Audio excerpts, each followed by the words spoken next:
Hi guys, my name is Crystal and welcome to my YouTube channel. Hi guys, how's everybody doing? I've taken Max out for a walk this morning. Quite busy out there this morning. I've also been into the co-op. The only hope that I've got of getting rid of that electric and gas bill is winning the lottery. So I went in the co-op and I put £2 on the lottery ticket. I know it's naughty and you really shouldn't gamble, but I mean I've got no other choice really to try and get out of my situation. And it's encouraging people, isn't it? You know, this electric and gas scenario, it's encouraging people to try and find ways to pay for a bill they can't afford to pay, to be quite honest with you, and I'm in the same situation as other people. You know, when you consider that I spend about £60 on shopping every 2 weeks, and that includes Fairy Liquid, it includes detergent, washing powder, it includes toiletries, sanitary towels. I mean, some of them are £4 a packet. The decent sanitary towels for women that aren't flimsy and tiny are about £4 a packet. So that includes everything, toilet rolls and food. So I spend about £60–70 every 2 weeks on some shopping, and then I top it up when I need to. And I like to keep in touch with the news and read the newspaper. It's not an extensive amount of money I'm spending at all. And there's me, and there's dog, and there's cat food, and there's dog food, and that's expensive. That's gone up an extra £1. So I've put my lottery numbers on. I'm not going to show you them, of course, but I've put a lottery ticket on. My lottery ticket's gone on. There, put my lottery ticket on, and I used the ticket that chap put his phone number on. And to do so when I got my shopping yesterday, I didn't really get any snacks to eat, so I wanted some crisps.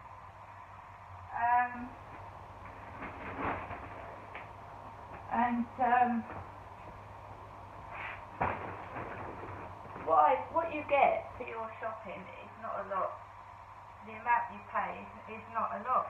And I got some hula hoops while they're £1.35, because normally they're over £2 for a packet of 6 crisps. And considering what some MPs spend on expenses, do you think the £60 worth of shopping every 2 weeks is expensive? For one person, 2 cats and a dog. And I go in there to grab the coffee, because usually it's gone. These are only £1 a box. So I'll grab the coffee while it's in stock. And a meal deal for lunch. A meal deal, which is this chicken and duck sushi selection, and egg and mustard mayo, and a naked green machine drink.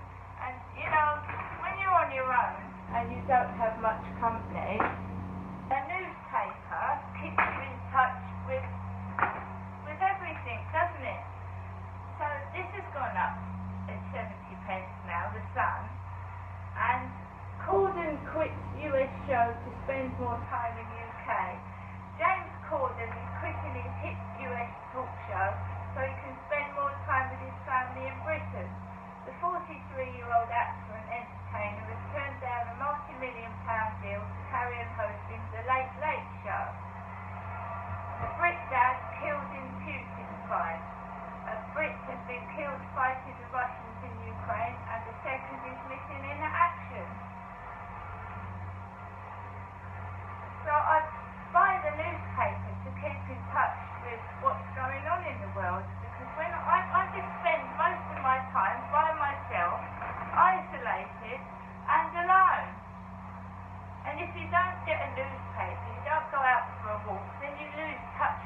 personality, do you know what I mean? So I make myself go out, even when I don't feel like it. So I went into the co-op. Kim wasn't in there. I was served by a nice young man who put my lottery ticket on for me. Came out of the co-op and nearly bumped into a woman with ginger hair and thick glasses, who lives down in the next block, down the bottom. She's an old lady of about 75. She's got dyed ginger hair and thick set glasses. I bumped into her. And I bumped into the female cleaner. Whilst I'm talking still to people on WhatsApp that say they want to meet me, but whether they will meet me is another thing entirely. In the 2.5, 3 years that I've been totally single, I've not met anybody, not spoken in a date scenario to anybody. And that was the guy that I left at the other block of flats. I've not been with another chap, spoken to another chap at a date scenario or anything since I left the other block of flats.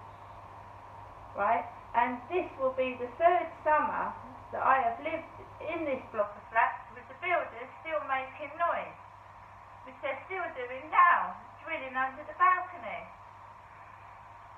So this is the 3rd summer I've lived in this building, and every day, apart from bank holidays, a Sunday,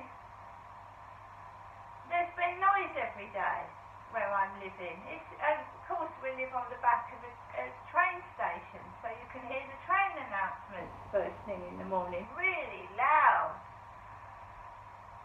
And the so-and-so train to London Victoria. You know, you hear that. This place is not soundproof. I had the windows and doors shut this morning, and I could still hear the builders underneath the balcony with the windows and the door shut. So it's not totally soundproof, is it? It's your worst nightmare. It absolutely is. When you go and stay in a hotel, the worst thing you can do is live in a hotel that's near an airport, a railway station.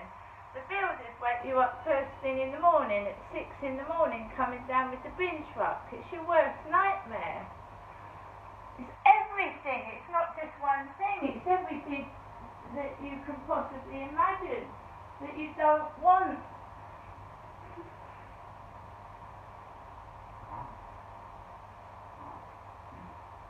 So I was woken up this morning, obviously, by kids running across the ceiling. It's natural. Kids have got to get up to school. It's not the kids' fault. The place is not soundproof. It sounds like a large, great big elephant trampling across the ceiling first thing in the morning. Not soundproof. Not good. It's not people's fault. It's the bad design, isn't it? Boxing people. Do you know, somebody else has moved out of the flats opposite. I wonder why. It's usually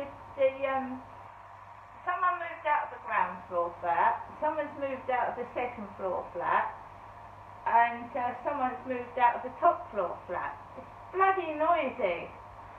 Right, I'm going to get on with the rest of my day. I'm quite happy. I cheer myself up. I make my own entertainment, and I make myself live. There's nothing wrong with me.